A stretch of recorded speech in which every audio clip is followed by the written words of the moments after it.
Hello दोस्तों, स्वागत है आपका इजी एग्ज़ाम सीरीज में। आज के सीरीज में हम पारिवारिक विधि के बारे में बात करेंगे। आज के सीरीज में हम अलग से क्वेश्चन ना लाकर बल्कि मार्केट में जो मॉडल पेपर आया हुआ है उसके क्वेश्चन को हल करेंगे। यह वीडियो पहला वीडियो है पारिवारिक विधि का। इसमें हम यूनिट 1 को हल करेंगे। यूनिट 1 हमारा हिंदू विवाह अधिनियम 1955 एवं हिंदू विधियों के स्रोत है। अगर दोस्तों यह वीडियो आपको अच्छा लगे तो अपने दोस्तों को शेयर कीजिएगा, सब्सक्राइब कीजिएगा। ठीक है, चलते हैं हम अपने क्वेश्चन की सीरीज में। यह रहा हमारा पहला क्वेश्चन। हिंदू विधि है सिविल विधि, व्यक्तिगत विधि, संवैधानिक विधि या आपराधिक दंड विधि। तो यहाँ पे आपका जो करेक्ट आंसर होगा ऑप्शन नंबर बी। अगला क्वेश्चन, संविधान के अंतर्गत पारिवारिक विधि के समस्त पहलुओं को प्रावधान क्या है? ऑप्शन नंबर 1 संघ सूची में, ऑप्शन नंबर 2 राज्य सूची में, ऑप्शन नंबर 3 समवर्ती सूची में, ऑप्शन नंबर 4 उपरोक्त में से कोई नहीं। तो राज्य सूची वो सूची होती है जिस पर केवल राज्य नियम बनाता, ठीक है। और समवर्ती सूची वो सूची होती है जिसपे राज्य एवं केंद्र दोनों नियम बनाते हैं, ठीक है। और संघ सूची वो होती है जिसपे केवल केंद्र नियम बनाता, ठीक है। तो यहाँ पे लिए आपका यहाँ पे समवर्ती सूची हो जाएगा करेक्ट आंसर, ठीक है। अगला क्वेश्चन, हिंदू विधि के प्राचीन स्रोत हैं श्रुतियाँ, ऑप्शन नंबर 2 स्मृतियाँ, ऑप्शन नंबर 3 नीति संग्रह, टिप्पणियाँ एवं रूढ़ियाँ, ऑप्शन नंबर 4 उपरोक्त सभी। तो यहाँ पर जो करेक्ट आंसर होगा ऑप्शन नंबर डी उपरोक्त सभी होगा। अगला क्वेश्चन, निम्नलिखित में से क्या हिंदू विधि का एक आधुनिक स्रोत नहीं है? ऑप्शन नंबर 1 समता न्याय एवं विवेक, ऑप्शन नंबर 2 पूर्ण निर्णय, ऑप्शन नंबर 3 विधान, ऑप्शन नंबर 4 रूढ़ियाँ। तो यहाँ पर आपका जो करेक्ट आंसर होगा आपका आंसर नंबर डी रूढ़ियाँ होगा। अगला क्वेश्चन, हिंदू विवाह अधिनियम के अंतर्गत हिंदुओं में शामिल हैं बौद्ध, जैन, सिख, उपरोक्त सभी। तो यहाँ पर आपका ऑप्शन उपरोक्त सभी होगा। अगला क्वेश्चन, हिंदू विवाह अधिनियम 1955 किस पर प्रयोज्य नहीं है? ऑप्शन नंबर 1 ब्रह्म समाज के अनुयायी है पर, ऑप्शन नंबर 2 धर्म द्वारा किसी सिख व्यक्ति पर, ऑप्शन नंबर 3 हिंदू धर्म में धर्मांतरण कर चुके किसी व्यक्ति पर, ऑप्शन नंबर 4 किसी भी अनुसूचित जनजाति के सदस्यों पर। तो यहाँ पर आपका जो करेक्ट आंसर होगा ऑप्शन डी ये होगा। अगला क्वेश्चन, हिंदू विवाह अधिनियम 1955 निम्नलिखित में से किस पर लागू है? ऑप्शन नंबर 1 का जो एक जैन है तथा खा जो एक बौद्ध है, दोनों ही सिक्किम के निवासी हैं तथा इंग्लैंड में कार्यरत हैं। ऑप्शन बी गा एक सिख है, घा एक हिंदू है, दोनों इंग्लैंड के निवासी हैं और श्रीलंका में कार्यरत हैं। ऑप्शन नंबर सी चा तथा छा दोनों हिंदू हैं तथा भूटान के निवासी हैं और इंग्लैंड में कार्यरत हैं। ऑप्शन नंबर डी उपरोक्त सभी। तो यहाँ पर आपका जो करेक्ट आंसर होगा ऑप्शन नंबर 1 होगा, क्योंकि यहाँ पर हिंदू विवाह अधिनियम जो है 1955 जो है ये इंडिया के लिए है ना।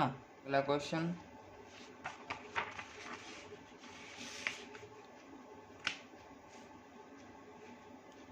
निम्नलिखित में से किसे हिंदू विवाह अधिनियम में प्रयुक्त हिंदू शब्द में शामिल किया गया है? यहाँ पे आप ये क्वेश्चन रहेगा हिंदू अधिनियम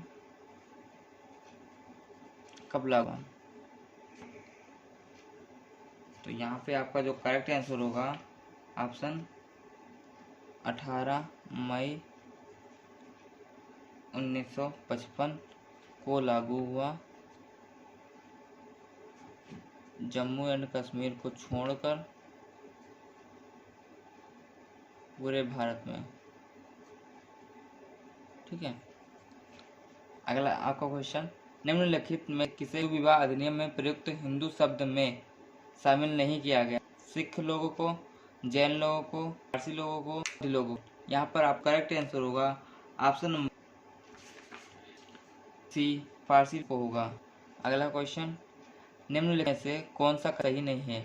हिंदू विवाह अधिनियम 1955 लागू होता है जैन लोगों पर, बौद्ध लोगों पर, सिख लोगों पर, अनुसूचित जनजाति के समृद्ध लोगों पर। तो यहाँ पर आपका जो आंसर होगा यहाँ पर डी होगा। ठीक है, क्वेश्चन, अनुसूचित जनजाति मीन्स एसटी वाले। निम्नलिखित में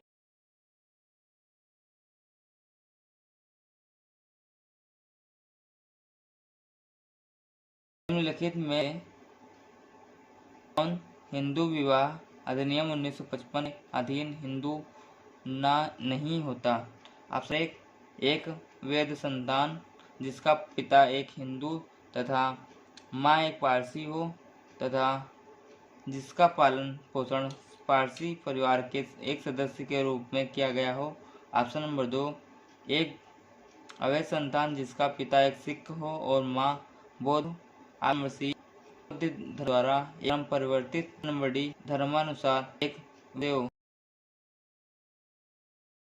आपका जो करेक्ट आंसर होगा आपका आंसर नंबर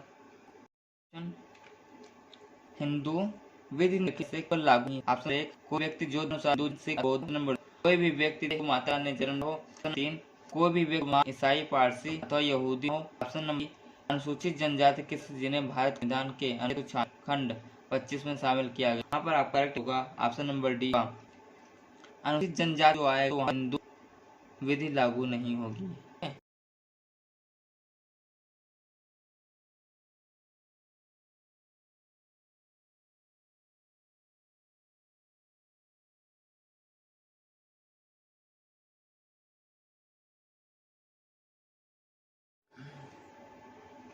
अगला क्वेश्चन, एक हिंदू निम्नलिखित में से क्या हो सकता है? बौद्ध, जैन, आर्य समाजी, और सभी। तो यहाँ पर आपका जो आंसर होगा आप डी होता है। अगला क्वेश्चन, तो विधि किसी ऐसे व्यक्ति पर लागू नहीं होती जो हिंदू हो। ऑप्शन नंबर 1, जन्म से। ऑप्शन नंबर 2, पुनः धर्मांतरण से। ऑप्शन नंबर 3, धर्मांतरण द्वारा। ऑप्शन नंबर 4, उपरोक्त में से कोई नहीं। तो यहाँ पर आपका जो करेक्ट आंसर होगा ऑप्शन आपका डी, उपरोक्त में से कोई नहीं। अगला क्वेश्चन, एक व्यक्ति हिंदू हो सकता है। ऑप्शन नंबर 1, जन्म द्वारा। ऑप्शन नंबर 2, धर्मांतरण द्वारा। ऑप्शन नंबर 3, उपरोक्त आ व बा दोनों। ऑप्शन नंबर 4, उपरोक्त में से कोई नहीं। तो यहाँ पर आपका जो करेक्ट आंसर होगा ऑप्शन नंबर सी, आ व बा दोनों हो सकता है। अगला क्वेश्चन, निम्नलिखित में से कौन हिंदू है? ऑप्शन नंबर 1, सिख पुरुष तथा जैन महिला की एक वैध संतान। ऑप्शन नंबर 2, सिख पुरुष तथा जैन महिला की एक वैध संतान। यहाँ पर अगला ऑप्शन, हिंदू पुरुष तथा पारसी महिला की एक अवैध संतान जिसका पालन पोषण हिंदू के रूप में किया गया हो। ऑप्शन नंबर डी, उपरोक्त सभी। तो यहाँ पर आपका जो करेक्ट आंसर होगा आपका आंसर नंबर डी, उपरोक्त सभी होगा। अगला क्वेश्चन, निम्नलिखित में से कौन हिंदू विधि की एक विचारधारा है? Option number 1, सिताक्षरा। ऑप्शन नंबर 2, दाई भाग। ऑप्शन नंबर 3, उपरोक्त आ तथा बा दोनों। ऑप्शन नंबर 4, उपरोक्त में से कोई नहीं। यहाँ पर आपका जो करेक्ट आंसर होगा आप ऑप्शन नंबर सी होगा। यहाँ मिताक्षरा दिया हुआ है, मिताक्षरा। अगला क्वेश्चन, हिंदू विधि का दाय भाग विचारधारा मौलिक रूप से मिताक्षरा संप्रदाय से किस मामले में भिन्नता रखता है?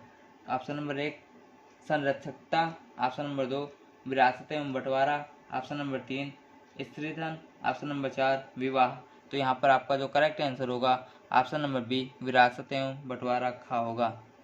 अगला क्वेश्चन, हिंदू विवाह अधिनियम की कौन सी धारा संपीड़ नातेदारी को परिभाषित करती है? ऑप्शन नंबर 1 धारा 2 का, ऑप्शन नंबर 2 धारा 2 खा, ऑप्शन नंबर 3 धारा 3 चा, ऑप्शन नंबर 4 धारा 2 छा।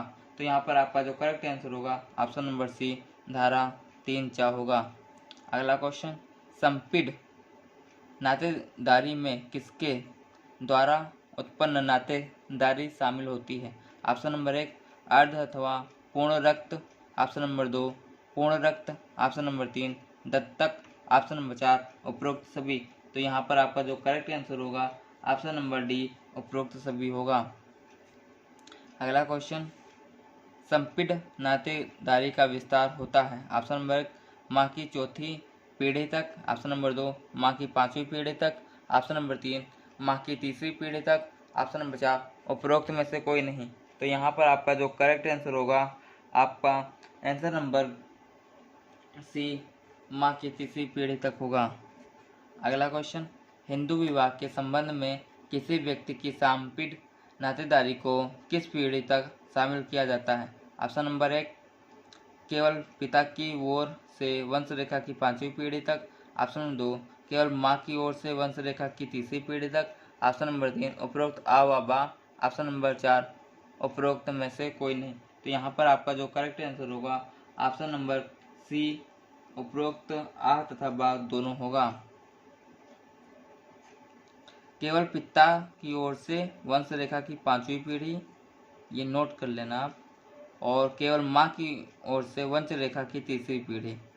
ठीक है, यहाँ पर आप जो है ये चीज़ संपीड़ नातेदारी में नोट कर लेना। ठीक है। अगला क्वेश्चन, संपीड़ नातेदारी से संबंधित नियम किस सिद्धांत पर आधारित हैं? ऑप्शन नंबर 1 सगोड़ विवाह, ऑप्शन नंबर 2 बहुविवाह, ऑप्शन नंबर 3 निजाति विवाह, ऑप्शन नंबर 4 एक पत्नी तत्व। यहाँ पर आपका जो करेक्ट आंसर होगा ऑप्शन नंबर बी विजाति विवाह होगा। अगला क्वेश्चन, हिंदू विधि के अंतर्गत संपीड़ पक्षकारों के बीच एक विवाह वैध है? ऑप्शन नंबर 1 यदि उनमें से प्रत्येक को शामिल करने वाली रूढ़ियाँ तथा प्रथाएं अनुमति देती हैं, ऑप्शन नंबर 2 यदि उनमें से किसी एक को शासित करने वाली रूढ़ियाँ तथा प्रथाएं अनुमति देती हैं, ऑप्शन नंबर 3 उपरोक्त आ तथा बा दोनों, ऑप्शन नंबर 4 ना आ ना बा। तो यहाँ पर आपका जो करेक्ट आंसर होगा ऑप्शन नंबर 1 होगा यदि उनमें से प्रत्येक को शामिल करने वाली रूढ़ियाँ तथा प्रथाएं अनुमति देती हों। ठीक है। अगला आपका क्वेश्चन जो है, यदि किसी हिंदू विवाह के पक्षकार परस्पर संपीड़ हो तो विवाह, इसका अगला पार्ट वैध होगा, ऑप्शन नंबर 2 शून्य होगा, ऑप्शन नंबर 3 शून्य करणीय होगा, ऑप्शन नंबर 4 उपरोक्त में से कोई नहीं। तो यहाँ पर आपका जो करेक्ट आंसर होगा शून्य होगा। ठीक है। अगला क्वेश्चन, हिंदू विवाह अधिनियम 1955 के अंतर्गत प्रतिसिद्ध नातेदारी की डिग्रियां का परिभाषित किया गया है? ऑप्शन नंबर 1 धारा 3 खा, ऑप्शन नंबर 2 धारा 3 गा, ऑप्शन नंबर 3 धारा 3 डा, ऑप्शन नंबर 4 धारा 3 छा। तो यहाँ पर आपका जो करेक्ट आंसर होगा ऑप्शन नंबर डी धारा 3 छा होगा। अगला क्वेश्चन, हिंदू विवाह अधिनियम के अंतर्गत प्रतिसिद्ध नातेदारी की डिग्रियां के अंदर निम्नलिखित में से कौन शामिल है? तो यहाँ पर आपका ऑप्शन नंबर 1 दूसरे के परंपरागत पूर्वज, ऑप्शन नंबर 2 परंपरागत पूर्वज की पत्नी और पति दूसरे के वंशज, ऑप्शन नंबर 3 दो बहनों की संतानें, ऑप्शन नंबर 4 उपरोक्त सभी। तो यहाँ पर आपका जो करेक्ट आंसर होगा ऑप्शन नंबर आपका डी उपरोक्त सभी होगा। अगला क्वेश्चन, प्रतिसिद्धि नातेदारी की डिग्रियां में कौन सी नातेदारी शामिल होती है? ऑप्शन नंबर 1 पूर्ण रक्त, ऑप्शन नंबर 2 अर्ध अथवा एकोदर रक्त, ऑप्शन नंबर 3 दत्तक, ऑप्शन नंबर 4 उपरोक्त सभी। तो यहाँ पर आपका जो करेक्ट आंसर होगा ऑप्शन नंबर डी उपरोक्त सभी होगा।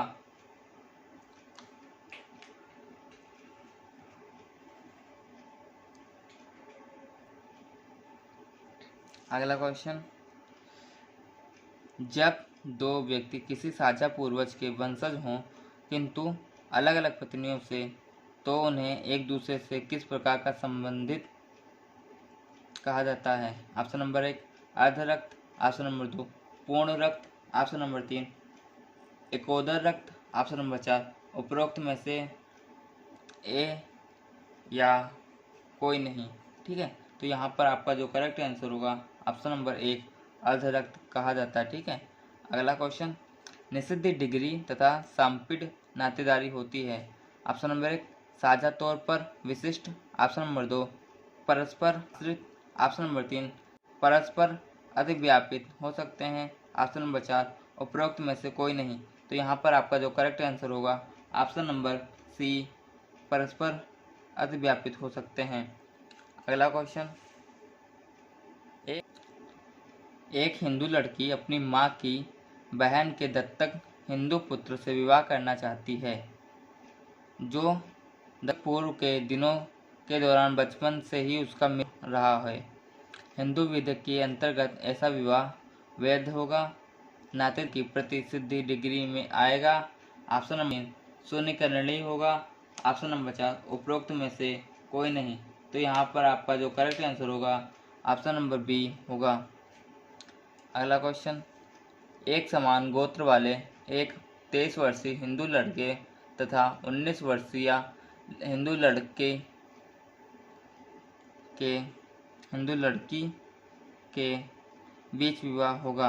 ऑप्शन नंबर 1 शून्य वर्णी, ऑप्शन नंबर 2 वेद, ऑप्शन नंबर 3 शून्य, ऑप्शन नंबर 4 अवैध।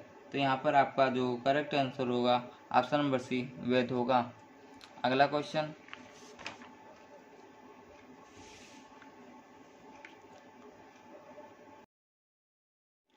संयुक्त हिंदू परिवार में शामिल होते हैं। ऑप्शन नंबर 1 ऐसे सभी व्यक्ति जो किसी साझा पूर्वज के परंपरागत वंशज हों तथा उनकी अविवाहित पुत्रियां, ऑप्शन नंबर 2 ऐसे व्यक्ति जो किसी साझा पूर्वज के परंपरागत वंशज हों, नंबर 3 अपनी पत्नियां सहित ऐसे सभी व्यक्ति जो किसी साझा पूर्वज के परंपरागत वंश हो किंतु उनमें से अविवाहित पुत्रियां शामिल नहीं होती, ऑप्शन नंबर डी अपनी पत्नियां तथा अविवाहित पुत्रियों सहित ऐसे व्यक्ति जो किसी साझा पूर्वज के परंपरागत वंशज हों। तो यहाँ पर आपका जो करेक्ट आंसर होगा आपका आंसर नंबर डी होगा। अगला क्वेश्चन, हिंदू विवाह अधिनियम 1955 की निम्नलिखित में से कौन सी धारा विवाह को शर्तों का प्रावधान करती है? यहाँ पर आपका ऑप्शन नंबर 1 धारा 2, ऑप्शन नंबर 2 धारा 3, ऑप्शन नंबर 4 धारा 5, ऑप्शन नंबर 6 धारा 4। तो यहाँ पर आपका जो करेक्ट आंसर होगा ऑप्शन नंबर सी धारा 5 होगा। अगला क्वेश्चन, हिंदू विवाह होता है एक संस्कार, एक सामाजिक समारोह, पति पत्नी के रूप में दो लोगों को मान्यता, ऑप्शन नंबर बी एक संविदा। तो यहाँ पर आपका जो करेक्ट आंसर होगा एक संस्कार होता है।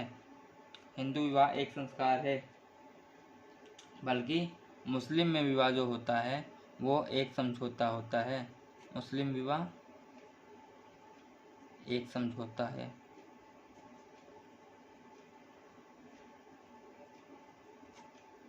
ठीक है, आपका जो अगला क्वेश्चन है, आधुनिक हिंदू विधि के अंतर्गत विवाह बन चुका है एक पत्नीत्व, सांस्कारिक मिलन, संविदा।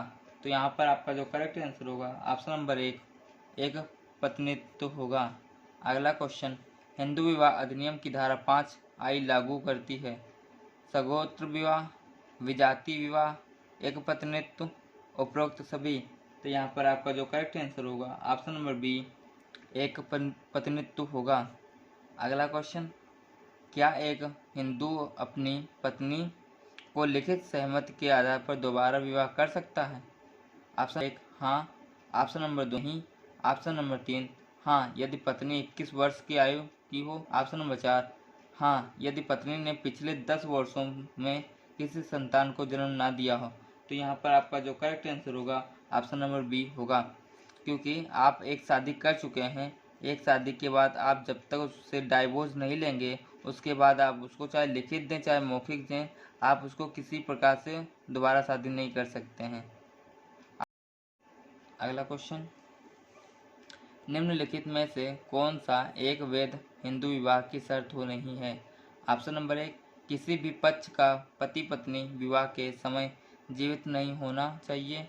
ऑप्शन नंबर 2, यदि पक्षकारों की आयु 18 वर्ष से अधिक तथा 21 से कम हो। ऑप्शन नंबर 3, दंपत्ति प्रतिसिद्धि नातेदारी की डिग्रियों के अंदर ना हो। ऑप्शन नंबर 4, दंपत्ति परस्पर एक दूसरे के सामपिड ना हो तब तक कि उनमें से प्रत्येक को शासित करने वाली रूढ़ियाँ तथा प्रथाएं दोनों के बीच विवाह की अनुमति प्रदान करती हो। तो यहाँ पर आपका जो करेक्ट आंसर होगा ऑप्शन नंबर बी होगा, यदि पक्षकारों की आयु 18 वर्ष से अधिक तथा 21 वर्ष से कम ना हो। ठीक है। अगला आपका जो क्वेश्चन है, दो विवाह के बीच विवाह संपन्न किया जा सकता है यदि वर 21 वर्ष तथा वधु 18 वर्ष की आयु पूरी कर चुकी हो, वर 18 वर्ष तथा वधु 21 की आयु पूरी कर चुकी, वर 21 वर्ष पूरी कर चुके। ऑप्शन नंबर डी, तथा वधु दोनों 18 वर्ष की आयु पूरी की हों। तो ये आपका जो करेक्ट आंसर होगा ऑप्शन 1 होगा। अगला क्वेश्चन, निम्न हिंदू विवाह अधिनियम 1955 के अंतर्गत ऐसी एक लड़की हिंदू लड़की के विवाह का क्या परिणाम होगा जिसकी आयु 18 वर्ष से कम रही हो? विवाह वैध किंतु दंडनीय होगा, विवाह शून्य होगा, विवाह अवैध होगा, विवाह विधि विरुद्ध होगा। तो यहाँ पर आपका जो करेक्ट आंसर होगा ऑप्शन नंबर ए, विवाह वैध होगा किंतु दंडनीय होगा। ठीक है। अगला क्वेश्चन, निम्नलिखित में से कौन सा अधिनियम लड़कों एवं लड़कियों के विवाह की न्यूनतम आयु निर्धारित करता है? ऑप्शन नंबर 1, बाल विवाह अवरोध अधिनियम। ऑप्शन नंबर 2, हिंदू विवाह अधिनियम। ऑप्शन नंबर 3, विशेष विवाह अधिनियम। ऑप्शन नंबर 4, उपरोक्त सभी। यहाँ पर जो करेक्ट आंसर होगा ऑप्शन नंबर 4 होगा। अगला क्वेश्चन, ऐसे पक्ष को विवाह के लिए मानसिक तौर पर अक्षम माना जाता है जो पीड़ित हो। ऑप्शन नंबर 1, विकृत चित्तता से। ऑप्शन नंबर 2, मानसिक विकृत से। ऑप्शन नंबर 3, पागलपन अथवा मिर्गी से। ऑप्शन नंबर 4, उपरोक्त सभी। तो यहाँ पर आपका जो करेक्ट आंसर होगा ऑप्शन नंबर डी, उपरोक्त सभी होगा। अगला क्वेश्चन, हिंदू विवाह अधिनियम 1955 विवाह के लिए आवश्यक अनुष्ठान निर्धारित नहीं करता, बल्कि इसे पक्षकारों पर छोड़ देता है कि वह ऐसा वैवाहिक अनुष्ठान का चयन करे जो उनमें से किसी को भी पक्ष की रूढ़ियों एवं प्रथाओं के अनुसार प्रयोज्य हो। तो यहाँ पर आपका जो करेक्ट आंसर होगा ऑप्शन नंबर 1 यही होगा। अगला क्वेश्चन, एक हिंदू विवाह का अनुष्ठान किसके परंपरागत संस्कारों तथा रीति रिवाजों के अनुसार संपन्न किया जा सकता है? ऑप्शन नंबर 1, वधु। ऑप्शन नंबर 2, वर। ऑप्शन नंबर 3, दोनों पक्षों। ऑप्शन नंबर 4, वर वधु में से किसी एक पक्ष। तो यहाँ पर ऑप्शन नंबर डी होगा। अगला क्वेश्चन, निम्नलिखित अनुष्ठान में से कौन हिंदू विवाह अधिनियम 1955 के अंतर्गत एक वैध विवाह हेतु अनिवार्य है? ऑप्शन नंबर 1, कन्यादान। Option number 2, saptapadi. Option number 3, दोनों में से किसी एक पक्ष के पारंपरिक रीति रिवाज एवं कर्मकांड। ऑप्शन नंबर डी, उपरोक्त सभी। तो यहाँ पर आपका जो करेक्ट आंसर होगा ऑप्शन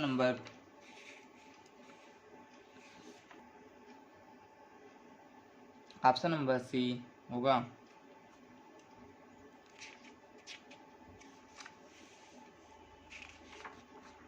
अगला क्वेश्चन, कन्यादान हिंदू विवाह का एक महत्वपूर्ण कर्मकांड है।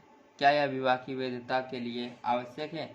ऑप्शन नंबर 1, सही है। ऑप्शन नंबर 2, गलत है।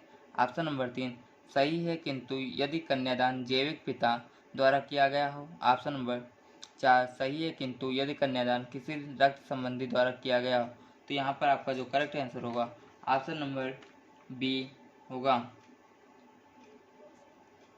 अगला क्वेश्चन, विवाह का पंजीकरण हिंदू विवाह अधिनियम 1955 के द्वारा किस धारा के अंतर्गत अनिवार्य बना दिया गया है? ऑप्शन नंबर 1 धारा 10, ऑप्शन नंबर 2 धारा 9, ऑप्शन नंबर 3 धारा 8, ऑप्शन नंबर 4 धारा 12। तो यहाँ पर आपका जो करेक्ट आंसर होगा ऑप्शन नंबर सी धारा 8 होगा। अगला क्वेश्चन, हिंदू विवाह अधिनियम 1955 की धारा 8 के अंतर्गत विवाह का पंजीकरण न कराया जाना होगा, विवाह का अवैध कर देता और दंड आरोपित करने की मांग करता है। ऑप्शन नंबर 2 विवाह को अवैध नहीं करता किंतु दंड आरोपित करने की मांग करता है। ऑप्शन नंबर 3 विवाह को न तो अवैध करता है न ही दंड आरोपित करने की मांग करता है। ऑप्शन नंबर 4 विवाह को शून्यकरणीय बना देता है। तो यहाँ पर आपका जो करेक्ट आंसर होगा ऑप्शन नंबर बी विवाह को अवैध नहीं करता किंतु दंड आरोपित करने की मांग करता है। आप इतने क्वेश्चन में एक चीज़ देखे होंगे, जो हिंदू विवाह अधिनियम है वो विवाह आपका जो विवाह हो जाता है उसको अवैध कहीं पर भी घोषित नहीं किया है, ठीक है, लेकिन दंड आरोपित कर सकता है, लेकिन विवाह आपका अवैध घोषित नहीं करता है। भले ही आपका 18 वर्ष से कम आयु हो फिर भी आपका जो विवाह अवैध नहीं घोषित करेगा हिंदू विवाह अधिनियम 1955 के द्वारा, ठीक है। आप ऐसे जो है चीज़ें याद करके एग्ज़ाम में अपना थोड़ा लिख सकते हैं, बता सकते हैं। आप इससे जो है कुछ ज़्यादा ही क्वेश्चन को मिनिमाइज़ कर पाएंगे। जैसे यहाँ पे आप अगर आपको ये वाला क्वेश्चन, ये वाला ट्रिक आपको याद होती कि अवैध नहीं कर सकता, तो यहाँ पर आपको जो है ये वाला पहला वाला ऑप्शन आपको गलत लगने लगता, अदर भी ऑप्शन गलत लगने लगते, तो वहाँ पे आपको 3 में से किसी एक को चुनना होता, तो आपके लिए थोड़ा इजी पड़ सकता था क्वेश्चन का लेवल। अगला क्वेश्चन, हिंदू विवाह के परंपरागत स्वरूप कितने प्रकार के होते हैं? Option number 1 12, option number 2 10, option number 3 8, option number 4 11। तो यहाँ पर आपका जो करेक्ट आंसर होगा ऑप्शन नंबर बी 8 होगा। अगला क्वेश्चन, हिंदू विवाह एक धार्मिक संस्कार है, यह कथन किसने दिया? Option number 1 Manu, option number 2 Gita, option number 3 Ramanujacharya, option number 4 Kapadia. तो यहाँ पर आपका जो करेक्ट आंसर होगा आंसर नंबर 4 कपाडिया होगा। अगला क्वेश्चन, वर्तमान समय में हिंदू विवाह का सबसे प्रचलित प्रकार लिखिए। ब्रह्मा विवाह, ऑप्शन नंबर 2 देव विवाह, ऑप्शन नंबर 3 पेशाच विवाह, ऑप्शन नंबर 4 राख विवाह। यहाँ पर जो करेक्ट होगा आपका आंसर नंबर ए ब्रह्मा विवाह। यहाँ पर क्वेश्चन में हिंदू विवाह में वर वधू के लिए कानून द्वारा निर्धारित उम्र आप सभी लोग जानते हैं कि 21 वर्ष और 18 वर्ष होता है। अगला क्वेश्चन, हिंदू विवाह अधिनियम किस सन में पारित हुआ? 1955। सभी लोग जानते हैं 1955 में पारित हुआ। अगर जो आपसे यहाँ पे आपकी ये डेट पूछ लेता है कि कौन सी डेट को यह 18 मई 1955 लिख के आएंगे। अगला क्वेश्चन, ग्रह सूत्रों में स्मृतियों में हिंदू विवाह के कितने स्वरूपों का उल्लेख मिलता है? Option number 1 12, option number 2 8, option number 3 16, option number 4 14। तो यहाँ पर आपका जो करेक्ट आंसर होगा ऑप्शन नंबर सी 8 होगा। अगला क्वेश्चन, प्रशस्त विवाहों की संख्या कितनी है? Option number 1 2, option number 2 4, option number 3 6, option number 4 8। तो यहाँ पर आपका जो करेक्ट आंसर होगा ऑप्शन नंबर बी 4 होगा। अगला क्वेश्चन, हिंदू विधवा पुनर्विवाह अधिनियम किस वर्ष पारित हुआ था? Option number 1 1855, option number 2 1856, option number 3 1919, option number 4 1929। तो यहाँ पर आपका जो करेक्ट आंसर होगा आपका आंसर नंबर बी 1856 होगा। अगला question, A short history of marriage नामक पुस्तक के लेखक निम्नलिखित में से कौन है? Option number 1 Westermarck, option number 2 Kimball Young, option number 3 Oscar Lewis, option number 4 Kingsley Davis. तो यहाँ पर आपका जो करेक्ट आंसर होगा ऑप्शन नंबर ए वेस्टरमार्क होगा। अगला क्वेश्चन, एकाधिक भाई आपस में मिलकर एक ही स्त्री से विवाह करते हैं तो उसे क्या कहते हैं? बहुपति विवाह, बहुपत्नी विवाह, समूह विवाह, भ्रातक बहुपति विवाह। तो यहाँ पर आपका जो करेक्ट आंसर होगा ऑप्शन नंबर डी भ्रातक बहुपति विवाह होगा। अगला क्वेश्चन, निम्नलिखित में कौन सा विवाह का सकारात्मक प्रतिबंध है? अनुलोम विवाह, बहिर्विवाह, प्रतिलोम विवाह, अंतर्जातीय विवाह। तो यहाँ पर आपका जो करेक्ट आंसर होगा ऑप्शन नंबर ए अनुलोम विवाह होगा। अगला क्वेश्चन, निम्नलिखित में से कौन सा विवाह स्वरूप एवं विधुर के अपनी पत्नी की बहन के साथ विवाह करने का प्रतिनिधित्व करता है? Option number 1 levirate, option number 2 sororate, option number 3 polygyny, option number 4 monogamy. यहाँ पर आपका जो करेक्ट आंसर होगा ऑप्शन नंबर बी होगा। अगला क्वेश्चन, मुस्लिम विवाह से संबंधित कानून किस से जाना जाता है? हदीस, इजमा, इयास, शरीयत। तो यहाँ पर आपका जो करेक्ट आंसर होगा ऑप्शन नंबर डी शरीयत होगा। अगला क्वेश्चन, शरीयत के अनुसार मुस्लिम विवाह को क्या माना गया है?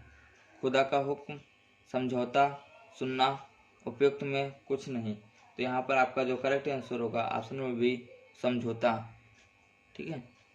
अगला क्वेश्चन, मुस्लिम विवाह विच्छेद अधिनियम किस सन में पारित हुआ? 1939, 1955, 1947 और 1945। तो यहाँ पर आपका जो करेक्ट आंसर होगा ऑप्शन नंबर बी 1955 होगा। अगला क्वेश्चन, मर्डाक के अनुसार विवाह का क्या उद्देश्य है? यौन इच्छा की पूर्ति, आर्थिक सहयोग, बच्चों का पालन पोषण, उपयुक्त सभी। तो यहाँ पर आपका जो करेक्ट आंसर होगा उपयुक्त सभी होगा।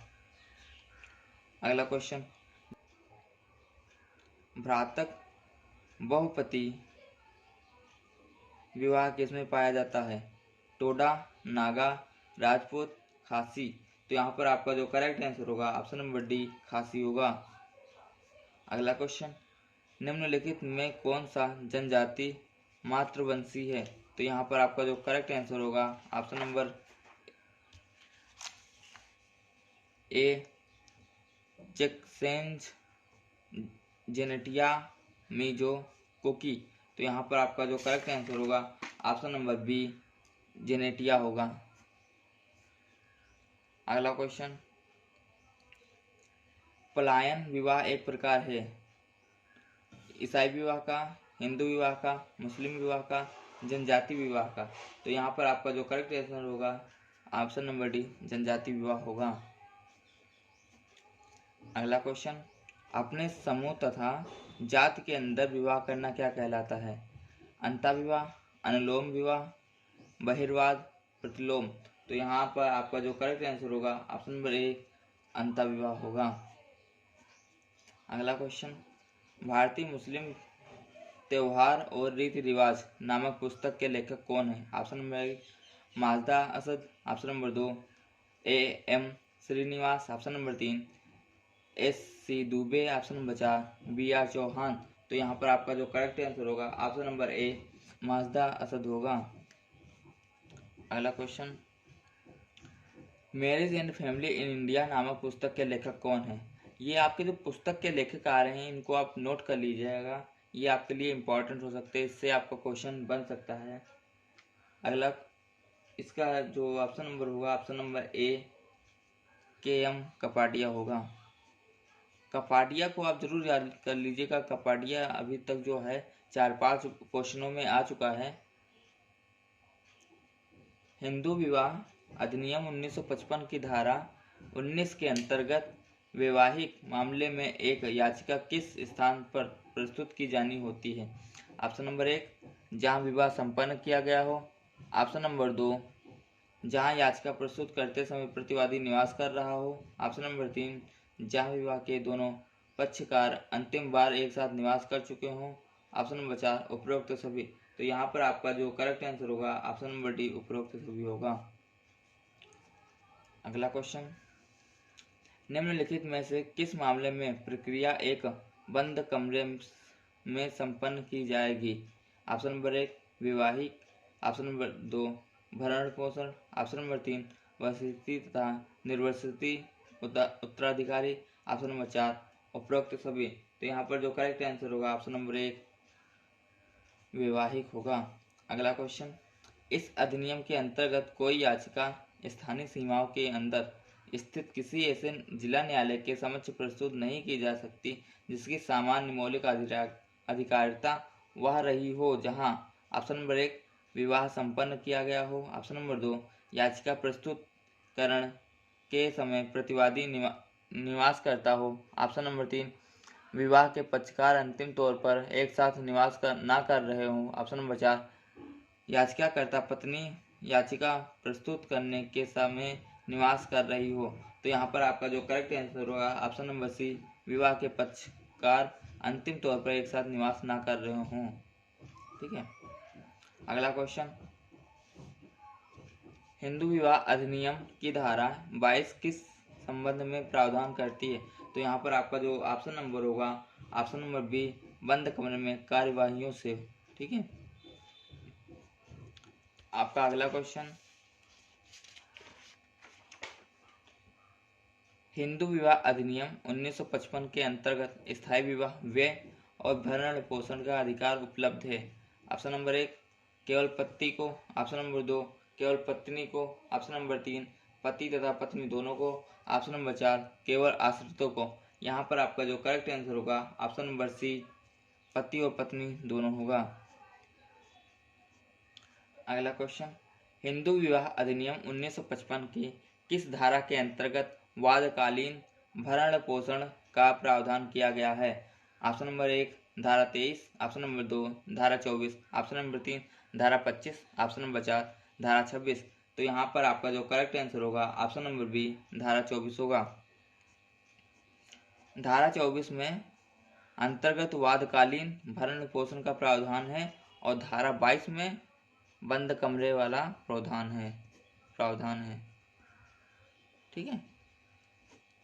अगला क्वेश्चन, हिंदू विवाह अधिनियम की धारा 24 के अंतर्गत वादकालीन भरण पोषण और कार्यवाहियों के व्यय किसे प्रदान किए जा सकते हैं? ऑप्शन नंबर 1 पत्नी को, ऑप्शन नंबर 2 पति को, ऑप्शन नंबर 3 पति अथवा पत्नी किसी एक को, ऑप्शन नंबर 4 उपरोक्त में से कोई नहीं। तो यहाँ पर आपका जो करेक्ट आंसर होगा ऑप्शन नंबर सी किसी एक को होगा। अगला क्वेश्चन, हिंदू विवाह अधिनियम की कौन सी धारा निर्वाह व्यय से संबंधित है? धारा 1, धारा 24, धारा बी 21, धारा सी 26, धारा 36। तो यहाँ पर आपका जो करेक्ट आंसर होगा ऑप्शन नंबर ए धारा 24 होगा। कौन सी धारा निर्वाह व्यय से संबंधित है? ठीक है। निर्वाह व्यय हुआ या भरण पोषण हुआ, अगर जो आप शादी करेंगे उसके बाद जो निर्वाह करने के लिए कुछ तो चाहिए, भरण पोषण उसका पेट पालने के लिए कुछ आप काम करेंगे ना, तो उसका जो संबंध किस धारा से होगा वह धारा 24 होगा। अगला क्वेश्चन, भरण पोषण हेतु आवेदन किसके समक्ष प्रस्तुत किया जा सकता है? विचारण न्यायालय, ऑप्शन नंबर 2 अपीली न्यायालय, ऑप्शन नंबर 3 उच्च न्यायालय, ऑप्शन नंबर 4 सर्वोच्च न्यायालय। तो यहाँ पर आपका जो करेक्ट आंसर होगा ऑप्शन नंबर ए विचारण न्यायालय होगा। अगला क्वेश्चन, हिंदू विवाह अधिनियम 1955 की धारा 24 तथा दंड प्रक्रिया संहिता की धारा 125 के अंतर्गत उपचार है।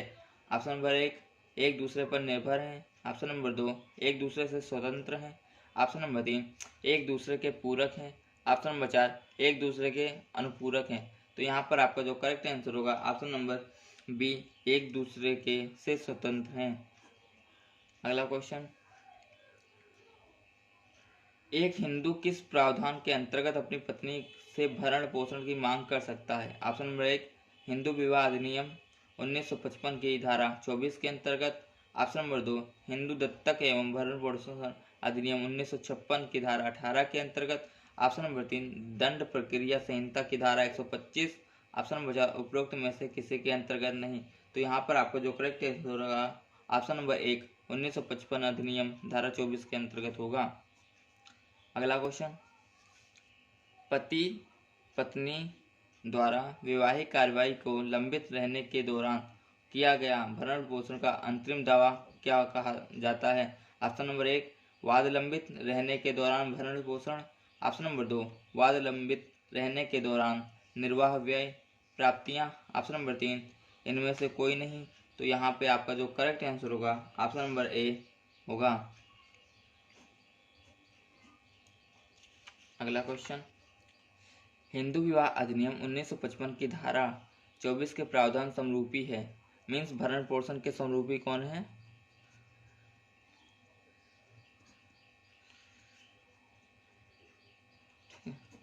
ऑप्शन नंबर 1 विशेष विवाह अधिनियम 1954 की धारा 36। ऑप्शन नंबर 2 भारतीय तलाक अधिनियम 1869 की धारा 36। ऑप्शन नंबर 3 उपरोक्त आ व बा। ऑप्शन नंबर 4 उपरोक्त में से कोई नहीं। तो यहाँ पे आपका जो करेक्ट आंसर होगा ऑप्शन नंबर सी आ व बा दोनों होगा। अगला क्वेश्चन, हिंदू विवाह अधिनियम 1955 की धारा 24 के अंतर्गत किसी आवेदन का निस्तारण किस अवधि के अंदर किया जाना होता है? ऑप्शन नंबर 1 पति पत्नी जैसा भी मामला हो को नोटिस तामील होने की तारीख से 30 दिन के अंदर। ऑप्शन नंबर 2 पति पत्नी जैसा भी मामला हो को नोटिस तामील करने के 60 दिन के अंदर। ऑप्शन नंबर 3 धारा 24 के अंतर्गत आवेदन प्रस्तुत करने के 60 दिन के अंदर। धारा 24 के अंतर्गत आवेदन प्रस्तुत करने के धारा 3 दिन के अंतर्गत। तो यहाँ पर आपका जो करेक्ट आंसर होगा ऑप्शन नंबर बी होगा।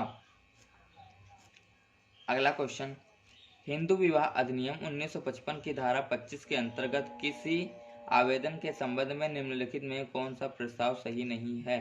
तो यहाँ पर आपका जो करेक्ट आंसर होगा ऑप्शन नंबर डी होगा। अगला क्वेश्चन, हिंदू विवाह अधिनियम की धारा 25 के अंतर्गत स्थायी निर्वाह व्यय का आदेश परिवर्तित संशोधित अथवा समाप्त किया जा सकता है। ऑप्शन नंबर 1 यदि वह पक्ष जिसके हक में आदेश पारित किया गया हो पुनर्विवाह कर ले। ऑप्शन नंबर 2 यदि वह पक्ष जिसके हक में आदेश पारित किया गया हो पत्नी हो और वह पतिव्रता न रह गई हो। ऑप्शन नंबर 3 यदि वह पक्ष जिसके हक में आदेश पारित किया गया हो पति हो और उसने किसी और महिला के साथ विवाहबद्ध मैथुन किया हो। ऑप्शन नंबर 4 उपरोक्त सही सभी। तो यहाँ पर आपका जो करेक्ट आंसर होगा ऑप्शन नंबर डी होगा।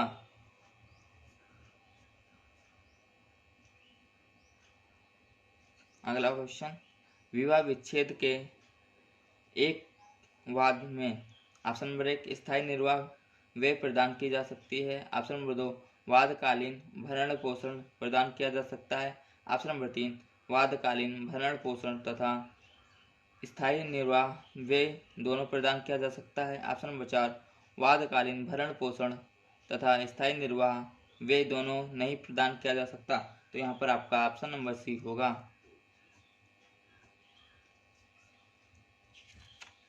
अगला क्वेश्चन, एक तलाकशुदा हिंदू पत्नी निम्नलिखित में से किस अधिनियम के अंतर्गत भरण पोषण का दावा कर सकती है?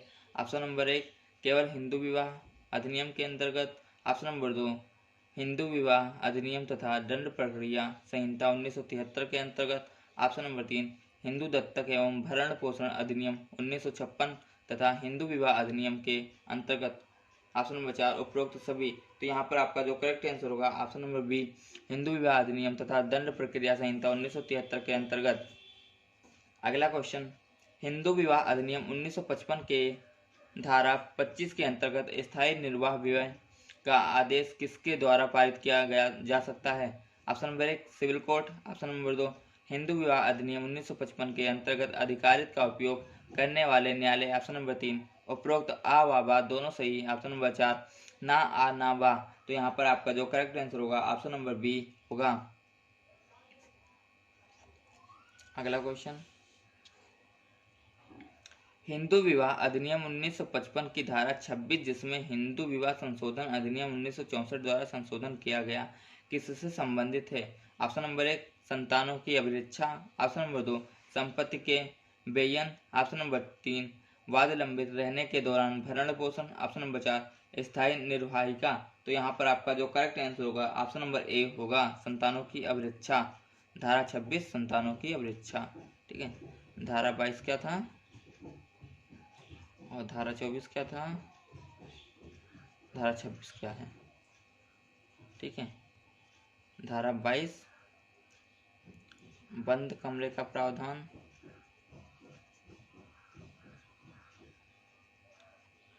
आप समझ जाएंगे जब एग्जाम में आएगा।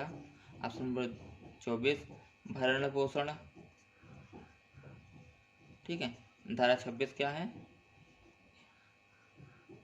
संतानों की अभिरक्षा। ठीक है,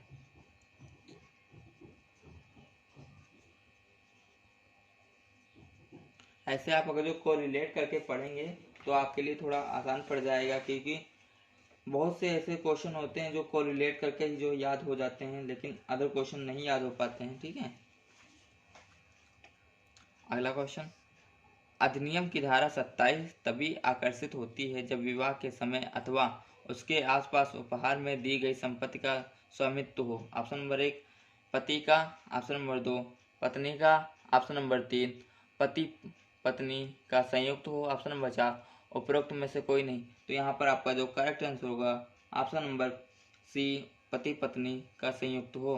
अगला क्वेश्चन, हिंदू विवाह अधिनियम 1955 की धारा 27 न्यायालय को निम्नलिखित में से किसका विभाजन पति पत्नी के बीच करने की अनुमति प्रदान करता है? ऑप्शन नंबर 1 विवाह पूर्ण की आयु से उनके द्वारा अर्जित संपत्ति, ऑप्शन नंबर 2 विवाह पश्चात की आय से उनके द्वारा अर्जित संपत्ति, ऑप्शन नंबर 3 विवाह के समय संयुक्त रूप से उपहार में प्राप्त संपत्ति, ऑप्शन नंबर 4 पति द्वारा विरासत में प्राप्त संपत्ति। तो यहाँ पर आपका जो करेक्ट आंसर होगा ऑप्शन नंबर सी होगा।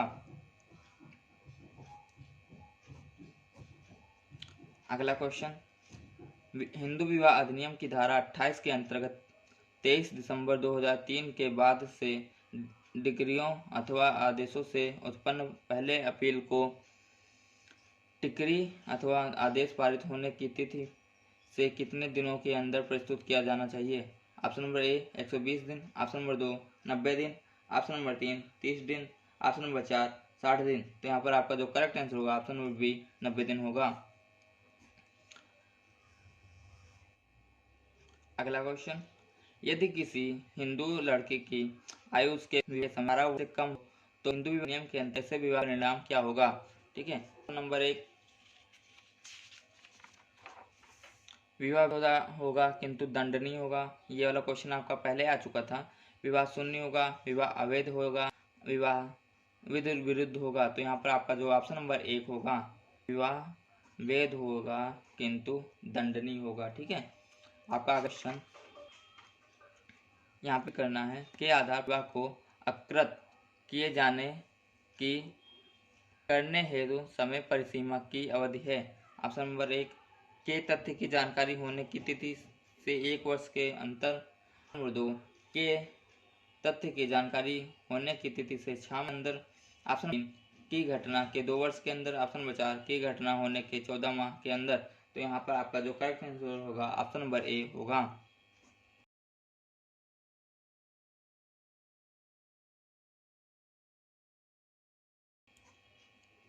अगला क्वेश्चन, हिंदू विवाह अधिनियम के अंतर्गत संतानों के माता पिता के बीच किसी कार्रवाई के अभाव में अवयस्क संतानों की अभिरक्षा, भरण पोषण तथा शिक्षा के लिए एक आदेश किसके द्वारा पारित किया जा सकता है? ऑप्शन नंबर 1 संरक्षकता न्यायालय, ऑप्शन नंबर 2 उच्च न्यायालय, ऑप्शन नंबर 3 जिला न्यायालय, ऑप्शन नंबर 4 उपरोक्त सभी। तो यहाँ पर आपका जो करेक्ट आंसर होगा ऑप्शन नंबर सी होगा। अगला क्वेश्चन, तलाक की डिक्री के विरुद्ध अपील के लंबित रहने के दौरान पक्षकार ऑप्शन नंबर 1 दूसरा विवाह संपन्न करने हेतु सक्षम है, ऑप्शन नंबर 2 न्यायालय की अनुमति से दूसरा विवाह कर सकता है, ऑप्शन नंबर 3 दूसरा विवाह करने हेतु सक्षम नहीं होते तथा ऐसे करने की उनकी अक्षमता संपूर्ण होती है, ऑप्शन नंबर 4 उपरोक्त में से कोई नहीं। तो यहाँ पर आपका जो करेक्ट आंसर होगा ऑप्शन नंबर सी होगा। ठीक, मिलते हैं क्वेश्चन की अगली सीरीज में। तब तक के लिए टेक केयर, और अगर जो अच्छा लगा हो तो प्लीज़ सब्सक्राइब और शेयर कीजिएगा।